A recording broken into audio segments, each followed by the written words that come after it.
Hule, Kinderlach, azoi wir sind noch ing, azoi wir sind noch ing. Fin dem Wiegel bis dem Griebel, wie der Katzen springt. Hule, Kinderlach, azoi wir sind noch ing, azoi wir sind noch ing. Fin dem Wiegel bis dem Griebel, wie der Katzen springt. אז שלום לדרורה מרקוביץ', באנו לתעד את סיפור החיים שלך ולאחל לך מזל טוב שתהיי בפורים ב-90, עוד לא אומרים 90, 89, אבל לפורים תהיי 90 ותחגיגי, וזהו, ואני מקשיבה. זהו, ההורים של אבא שלי באו, אני חושבת שב-22, 1922. מאיפה? מפולניה, ותמיד קראו לי יבלונקה, אז אני חושב, היה איזה אחד שהיה עובד עם סוס רגלה, יצג לי יבלונקה. אז אני חושבת שזה היה רק בפולניה, יש כזאת, יש לי דווקא במקרה את המפה של פולין באנגלית, אז הם מפולניה. וההורים של אימא שלי באו שהייתי בת שנה ב-34. גם מפולניה, אבל הם היו מזרם. וגרו איתנו, אבל בדירה לחוץ, אבל בבית שלה. בהתחלה היו עם אמא שלי, אחר כך עשו הפרדה, והיה להם חדר לעצמם. וגם דודה שלי הגיעה אחר כך, כי בזמנו היו חייבים לדרוש את האנשים שהיו פה הבריטים. אז הם כל הזמן התחננו שהם רוצים שהבת הקטנה שלהם תהיה. והיה להם עוד בן ובת, בן עם ילדים. הבן, אני חושבת, היה לו ילדים ובת גם באירופה.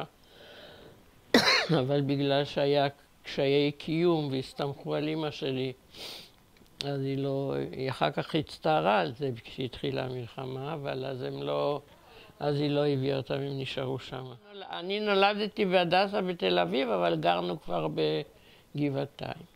היו לי כבר שתי אחיות.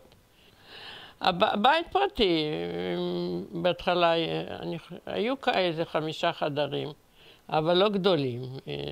פשוט תוספות שאבא שלי... שם היו בונים על 2 חדרים, ומצד שני נוחיות וזה. האבא עבד בהתחלה בבניין. והרבה הוא לא עשה, והיה לו גם סוס ועגלה, אני לא יודעת מה שהיה קודם, בהובלות. ב-29 הסבא והסבתא שלי נסעו לחברון, כי לסבא שלי הייתה אסתמה. בחברון יש אוויר טוב, והם נסעו לשם, ואז התחילו המאורעות. והם לא היו, הרגו את כל מי שהיה בחברון. היה שם ישיבה, והייתה משפחת סלונים היה, ועוד המון משפחות ותיקות. נשאר מהרצח הזה דוד של חמי, בן דוד אני חושבת של חמי, שהמטפלת שלו שמה אותו החביאה אותו בג'רה, שאת היו קדים גדולים כדי שיהיה מים, כי לא היה מים בברזים. היא החביאה אותו בג'רה, והוא היחיד שנשאר שם. כן, בן 4 הוא היה מכל המשפחה. הוא עובד עכשיו, עבד בכל אופן, אני לא יודעת איפה, הוא עבד באיזה משרד זה היה? משרד הפנים? בממשלה בכל אופן הוא עבד. וסבא וסבתא שלך שם נרצחו? שם, הם נרצחו, הבעל המלון פתח את הדלת ואמר שהנה יש עוד 2 יהודים. כי הם לא גרו שם, אז אף אחד לא ידע שהם שם. חיינו את החיים, אז לא היה חיים כמו היום. גם היו לי אחות אחת שנולדה ב-26, האחות השנייה נולדה ב-31 ואני ב-33. אבל אז במאורעות אנחנו עוד לא נולדנו. אמא שלי להפך רצתה לנסוע לבקר אותו. גם אמרו לו לפני זה שלא שקט. אז הוא אמר שאלוהים נמצא בכל מקום. הוא היה תלוי לאיזה כוונה. הוא היה כל כך דתי שאם הייתה כפית בסוכר שהייתה קודם כפית של בשר, אז הוא לא הכניס לסוכר הזה כפית של חלב, כזה דתי הוא היה. וזהו, את זוכרת את האחיות שלך מגדלות אותך? לא, הם לא גידלו אותי, אנחנו גדלנו. אני הייתי יותר קשורה לאחות השנייה, לא לאחות הבוגרת. היא יותר שמרה את הדברים שלה, היא יותר הייתה אחרת. אבל לא גידלו, גדלנו יחד, אז עוד יצאו לרחוב לשחק, אז עוד יצאו... אני רוצה לשמוע על זה, מה את גדלנו, אנחנו רחצנו את הכלים, אנחנו שטפנו את הבית, אנחנו עשינו הכל. רק בשבת, שאמא שלי הייתה בבית, אז היא רחצה את הכלים. היא אומרת, במקום שזה יהיה הפוך. מה את זוכרת במדינה הזאת? מה היה? תתארי לי את הרחוב. הרחוב היה, לא, הצרכניה, לא היה מכולות, בשכונת ברחוב לא היה צרכניות. הכביש עוד בהתחלה היה כביש אבנים, עם אבנים, רק אבנים. ואחרי זה סללו אותו. מה קונים בצרכניה? קונים הכל, בצרכניה קונים הכל, אם יש כסף. כן. או תלושים, לא היה לכם תלושים? לא, תלושים היה בזמן הצנע. להכיר את בעלי, הכרתי, היינו מבלים ברמת גן, ליד קולנוע אורדע. כמה היית? 15, אני חושבת. כי התחתנתי בת 17. קצת, 17 וקצת. את בעלי הכרתי בעמק, הוא היה בפלמ"ח, הוא היה 4 שנים בפלמ"ח, הוא היה בא לחופש. והכרנו, ככה הכרנו. בן כמה הוא היה כשאת היית בת 15? הוא היה 22, כי הוא היה 3.5 שנים יותר מוקדם, אבל הוא היה בפלמ"ח, הוא מגיל 16 היה בפלמ"ח. הוא נפצע גם במלחמת השחרור. אז תספרי לי על ההיכרות שלכם ועל האהבה. סתם ברחוב, מה אני אגיד לך, לא היו צריכים היה אז היכרויות. ואת יודעת, בתוך החברה, אז יותר מתקשרים, אז אולי מלווים אותך הביתה, וזה לא היה משהו גדול. אבל היית מאוהבת. אם זה היה מאוהבת, אני אגיד לך את האמת שאני לא כל כך הרגע, זה היה בסדר. הייתה שפה משותפת. אחר כך הוא היה בא אליי הביתה. אבל... מתי החלטתם להתחתן ואיך? החלטנו להתחתן כי הוא התעקש, אחותי אז הייתה בצבא והיא סיפרה איזה בלגן שיש ומה יש. אז החלטנו שאני, איך שהייתי, לא מתאימה לזה. ואז בשביל לא ללכת לצבא, אז התחתנו. את זוכרת את החתונה שלכם? החתונה הייתה, איך אמר את זה מישהו אז היה הרי צנע עם הדברים, גיסי עבד בבשר, הוא הביא נקניק ועשו סנדוויצ'ים, לא עשו אוכל כמו שהיום. ומישהו אמר מהעובדים שם שזה היה בבית האזרח ברמת גן, הייתה חתונה עם הרבה, כי למשפחה של בעלי הם היו הרבה אנשים. אז הוא אמר שהייתה חתונה בשרית. כן. זהו, הייתה חתונה בשרית. תארי לך, החברה שלי שהייתה גרה במגדל, היא הייתה גרה קודם רמת יצחק והתחברנו. היה להם את הבננות, אז בחתונה שלה אנשים הכניסו את הבננות לארנקים. לכיסים? כן, כי לא היה. וואי. פתאום ראו כזה, אבל היא התחתנה אחריי. אז איך החתונה שלך? את זוכרת איזה... חתונה... מסוים מהחתונה? החתונה הייתה יפה עם הרבה אנשים, ותמיד היה לנו במשפחה, היו הרבה אנשים. החתונה הייתה בסדר. מה אני...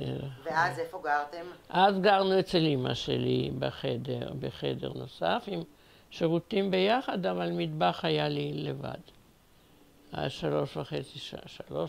שנים, והבת שלי נולדה אחרי... ממש אחרי החתונה היא נולדה וזה, ואחרי זה עברנו למושב מזור. ומה בעלך עשה? בעלי עבד בתבלינים, שזה מה שאני אמרתי לך, אבל זה היה של כל המשפחה, והניהול, כסף לא היה, הניהול לא היה מי יודע מה. את עובדת? לא, אחרי כמה זמן את מביאה עוד ילדה? לא, אחרי 3.5 שנים היא כבר נולדה במזור. מה את זוכרת מהגידול של הבנות? האמת? משהו מיוחד לא... נהנית מזה? היה לך כיף? לא נהניתי, כי המצב הכלכלי היה מאוד קשה. אז איך הסתדרת? הסתדרנו, אבל למדו בתורים. מה זה אומר למדו בתורים? בת תפת יכולת לקנות. תפת, זה יכול... לשמלות נשף היה בדי. אבל טריקו, כי לא אחד, אמא שלי אמרה, מה, לא יעזו לקנות טריקו וזה. דברי טריקו וכל, לא היה, זה מה שנתנו על תלושים.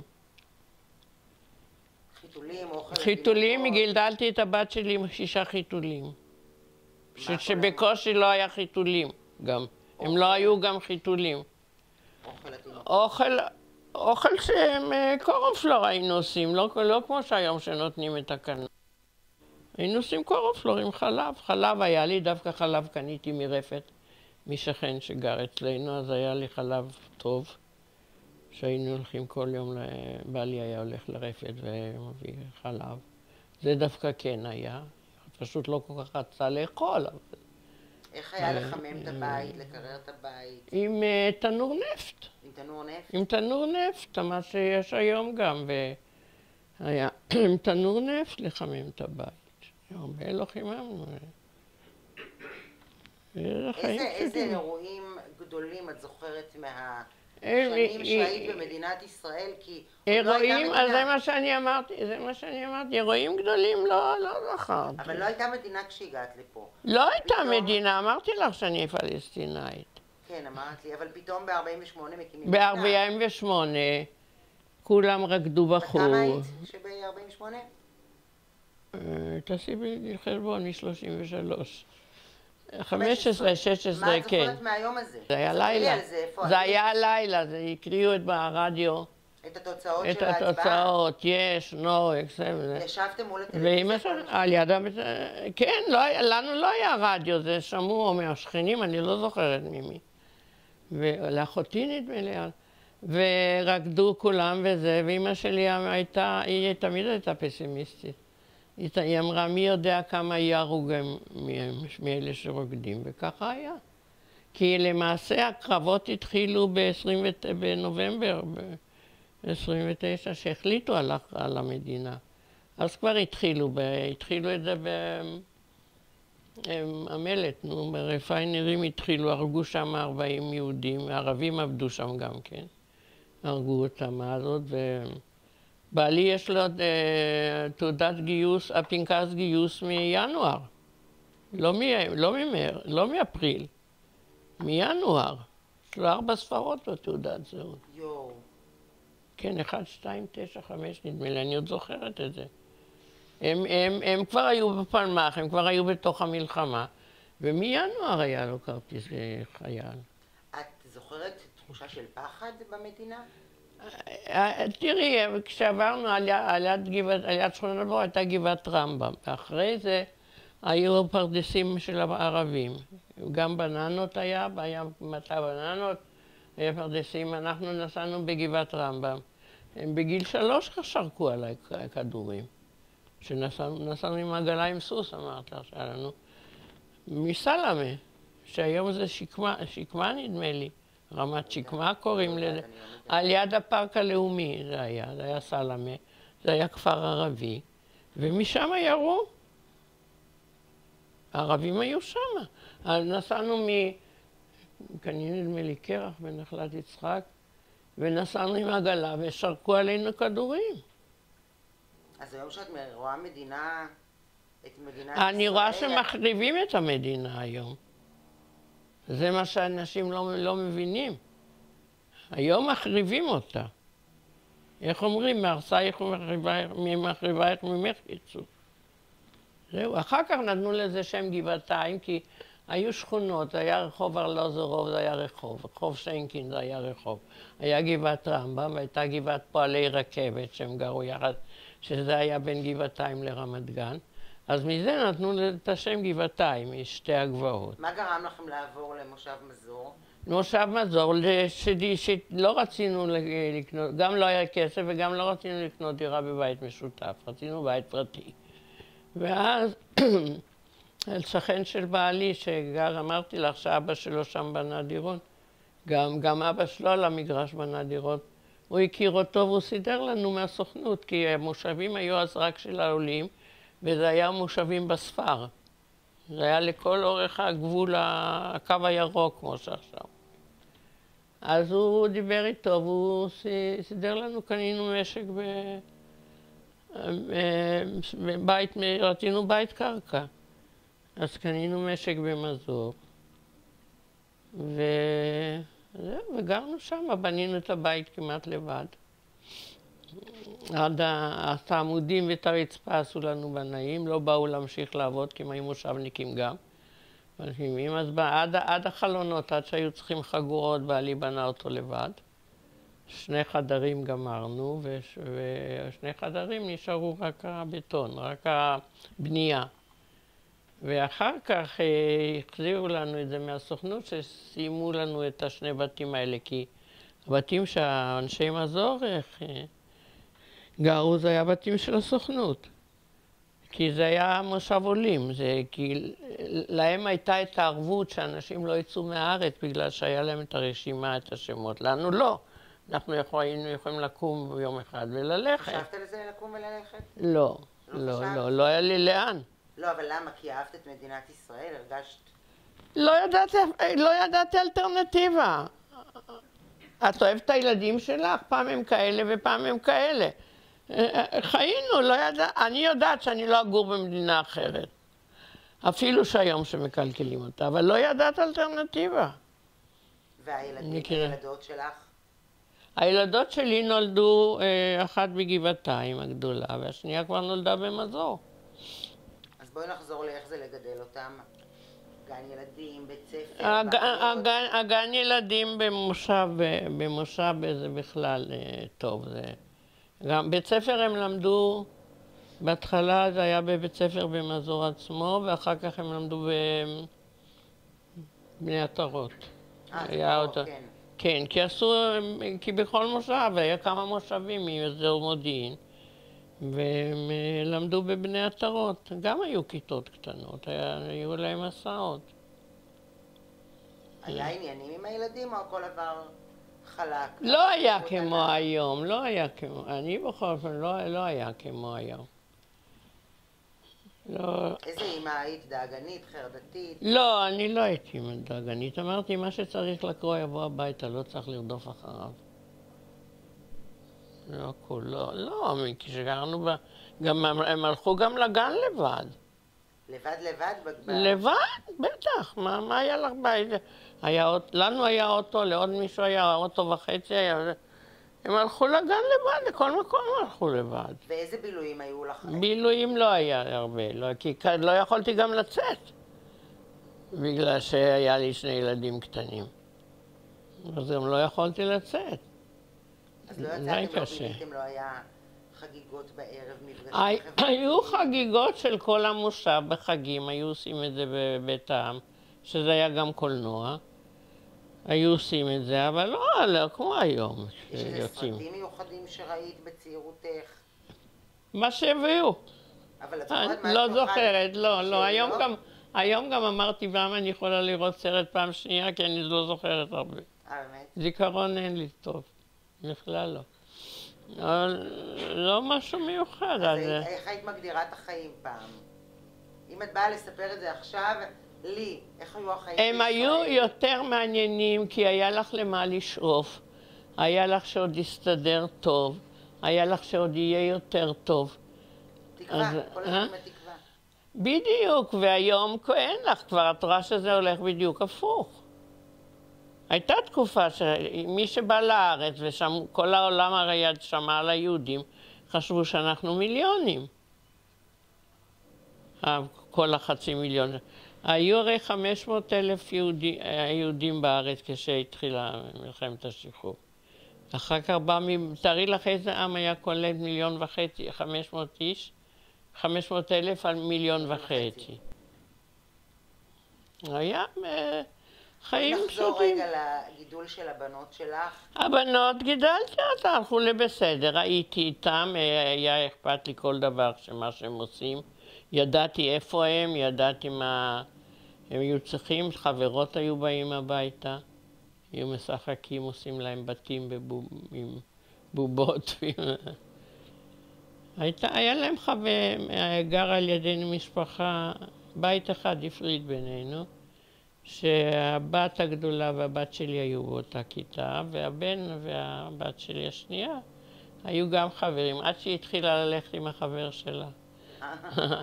אז הוא קצת, הוא היה קצת ילדותי, אז כי הרבה דברים אסרו עליו, ואני נורא כעסה על אמא שאמרתי, תגידי, הוא צריך להתבגר, הוא לא יישאר לך תמיד תינוק עליה. אני לא יודעת, אני ככה הייתה אומרת לי, אני לא יכולה. היא גם התחתנה צעירה. ואז הם באמת היו עד בית ספר עממים, סוף בית ספר עממים, כל הזמן היו חברים. גם כשהיא אמרה לו, הבת שלי, גם שהיה לה חבר, אבל כי היא הייתה כבר בכפר סילבר, אז זה כבר לא היה כל כך קרובים. היא הלכה ללמוד? הבת הגדולה הלכה ללמוד בכפר סילבר. לה באמת היה עוד טוב, כי הייתה הנהלה טובה והכל, אבל כשהבת השנייה כבר הייתה... היא גם רצתה, היא אומרת, גם אני רוצה ללמוד שמה, אבל כבר התחילו להכניס לשם הרבה נוער מבחוץ, זה כבר לא היה... אמרתי, מישהו היה שואל אותי היום אם ללכת לכפר סילבר, הייתי אומרת לא. היא הסתדרה כי יש לה הורים שמסתדרים. וזה בתנאי פנימייה? הם לא באים הבית? בתנאי פנימייה, אבל בשביל הבית ספר לא שילמנו רק לפנימייה, כי הם היו ממושב. המושבניקים לא שילמו. ואיך את הסתדרת עם זה שהבנות מחוץ לבית? אני להפך, היה להם יותר טוב. כי הבת הגדולה הייתה ילדה קשה. שם היה לה, היא תמיד אמרה שהשנים הכי יפות היה לי, זה היה בכפר סילבר. והקטנה גם כן היה... הקטנה גם, כן, אבל אני אומרת, זה כבר הייתה...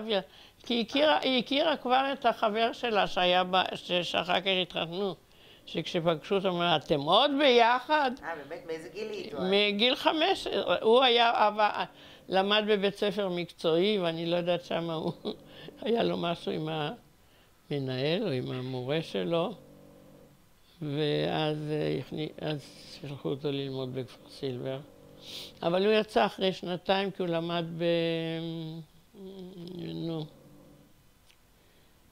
מהצבא הוא למד חשמלי טנקים. אבל הם התחילו מגיל 16, להפך היא הייתה בכיתה יותר גבוהה ממנו. הם אמנם אותו גיל, אבל היא הייתה בכיתה יותר גבוהה ממנו, כי הוא נכנס אחריה. אז הוא נכנס לכיתה ראשונה. ואז הם רוצות להתחתן? שמה, כן, לא, אצלהם היה, הוא פשוט נפטר לפני 9 שנים. מדלקת, מריאות שהיו, נסע לטיול עם כבר חולה וזה, אבל הם אז איך שראו, אתם עוד ביחד? אז תספרי לי רגע על הנישואים של הבנות. הנישואים של הבנות היו, של הגדולה לא היו כל כך בסדר, כי המחותה האנשים... באיזה גיל מתחתנת? לא, הם התחתנו אחרי בגיל 24, לא, 22. אחרי הצבא בכל אופן, הם עשו צבא, הם היו מורות חיילות, והחתונות היו יפות, כי בעלי היה מוכר תבלינים לאולמות וזה, אז בכלל הכירו יותר ודאגו. לא, זה גם צריך לדאוג, זה לא מספיק שאת משלמת כסף. את צריכה לדאוג שיגישו לכל השולחנות ולא תמיד לשולחן אחד, והחתונות היו מאוד יפות. ואז הגדולה מתחתנת והיא זו שבאה לגור בקריית גת? היא זאת כי הם גרו פה ברחוב שנסעת השופטים, זה היה שם אחר. ההורים שלו היו גרים פה, וההורים שלו גם אחר כך נפרדו, זה לא... אז בגלל זה בעלי נפטר, ואז הייתי צריכה לעזוב את מזור. ומזלי שהייתה לי הדירה הזאת, כי מהבית ממזור, אז זה היה לי הפיצויים שלי. זהו, היא חיה פה. ואז אנחנו עברנו, בגלל שהייתה לי פה הדירה, אני עברתי לפה. אחר כך היא התגרשה, והיא חלתה אחר כך. והיא גרה עדיין לידך? לא, היא גרה, לא פה, לא. אני אבל פחות רואה אותה, היא גרה יותר במרכז קריית גת. וממנה כמה נכדים יש לה? לא, ממנה לא. יש נכדה אחת, וגם היא התגרשה ולא התחתנה שוב. בואי תספרי על החתונה של הבת השנייה. אותו דבר, באותו אולם. איפה התחתנה? באותו אולם,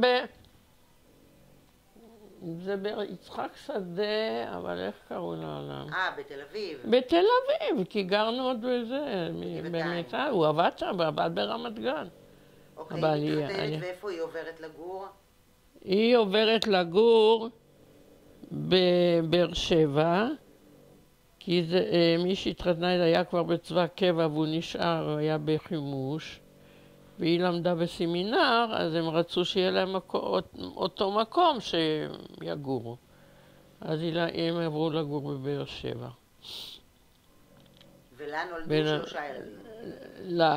לקטנה שלו, כן, 2 בנות, בן ו2 בנות. תספרי לי על הנכדים האלה. הנכדים האלה נהדרים. ילדים נהדרים. כי חינכו אותם, האבא שלהם חינך אותם יפה שלא להיות בברוגז, בגלל שההורים שלו רבו יום ולילה. כל פעם היו בברוגז, אז הוא לימד אותנו לשים את הכל בצד, ומשפחה, הנה היינו עכשיו בהשכרה שלו. היינו עכשיו בהשכרה של 9 שנים, נשארנו אצל הבת במיתר. וממש, איך שהילדים משחקים, לבת שלי יש חברה שהיא עבדה את הגננת. היא למדה, איך זה נקרא, דרגה גן חובה וא' ב', אבל היא העדיפה בגלל כל התעודות וכל, היא העדיפה להיות גננת. ויש לה חברה שגם הייתה גננת, היו שם 3 גנים במיתר באותו מתחם. אז כשהיא הייתה מספרת לה שיוצאים לטייל, אז תעשי להם תוכנית של משחקים. אז היא צחקה ממנה, היא אומרת לה תוכנית. לא, הם היו כל כך מסתדרים יפה כולם. עד הנה גם הפעם, נכנסים לחדר, את לא שומעת אותם. איך שהם אוהבים אחד את השני. את לא שומעת אותם. אז היא קורנה, הבת שלי כל הזמן צוחקת, תעשי להם תוכנית. ממש לא שהם יהיו כל כך, כל אחד מוצא לו את הגיל שלו, ומסתדרים משהו. אז יש לך נחת, דרורה. מהנכדים, כן. אפן פריפיצ'וג ברנטה פייר, הנה נשתי ביזט, sitzt der Rebellion mit kleinen Kinderlach und lernt alle verbeir. אם היית צריכה עכשיו לדבר לנכדים ולנינים שלך ולתת להם טיפים לחיים, מה היית אומרת להם? אני לא יכולה. מכל מה שלמדת היום יותר טיפים נתתי לבן של הבת הקטנה. היינו יושבים, כולם כבר היו ישנים, היינו עושים קקאו, ויושבים ומספרים מכל הלילה, והוא עכשיו מספר לבן שלו. הוא אומר לו, אתה רואה את כל זה, סבתא סיפרה לי. מה למשל לימדת אותו? איזה טיפ? הכל, מה שהוא רצה. הוא לפני שאת עוד שאלת משהו וזה, הוא כבר ענה לך את התשובה. אבל את מהניסיון חיים שלך. במושב חייתי כמו בחממה, אין לי הרבה ניסיון חיים. אחר כך, כשהתחלתי להתמודד, שבעלי היה צריך לצאת מבית חרושת, והיה לו עניין עם מס הכנסה, ועם זה, ולא שילמו. אז מה למדת מכל זה על החיים? שצריך להתמודד, אבל במזור כשהייתי 28 שנים הייתי כחממה. עוד לא התמודדת. לא, כי כולם, היות ובעלי היה צבר, קצין בצבא, והיו באים אל הבת שלי לשחק, היו יושבים במרפסת, שומעים את הסיפורים שלו, והיו על הגובה. ואחרי זה מה לימדו אותך החיים? אחרי מזור. אחרי מזור, זה פה עכשיו, שצריך להתמודד ככה. תראי לך שאני הגעתי ליחידה של המונית, הגעתי לדחוף מישהו שבחיים לא עשיתי את זה. פה למדתי הרבה, שלא מוותרים ולא... כי כאן כבר את צריכה להילחם על כל אחד יש לו את המשהו. אבל הרבה ניסיון חיים, לא יודע, להתמודד, לא לוותר קודם כל. וישר התנדבתי, אז ראיתי גם את האנשים מבחוץ. בהתחלה התנדבתי בברזילי. בבית חולים? בבית חולים, במחלקת יולדות, כי אמרתי שאם חולים היה לי מספיק, אני לא רוצה. והייתי נוסעת פעם או פעמיים בשבוע. באה אצל היולדות, ואחר כך כעסתי שם על משהו, כי אני כל הזמן עשיתי, וכשהיו צריכים מישהי בשכר, לקחו מישהי אחר, בת שלי. יכולתי גם לעשות שם בשכר. אז כעסתי, ואיך אומרים, יש לפעמים מילת נפגעת, אמרתי אני לא, אבל אחר כך התנדבתי בביטוח לאומי, ואז כשידעתי, מנהלת, גם גרה באשקלון, היא אמרה לי שהיא רוצה אותי במשרד, פעם בשבוע. היו ימים שהייתה קבלת קהל. אז לא, אבל בימים שלא הייתה קבלת קהל את כל העבודות שצריכים לעשות, כי היו הולכים לבתים לבקר, וחזרו עם תשובות, ואז היה להם תיקים לכל אחד. אז אני אומרת לה, מה אני יודעת במשרד? תגידי לי לתקן חורסן, אני אתקן לך.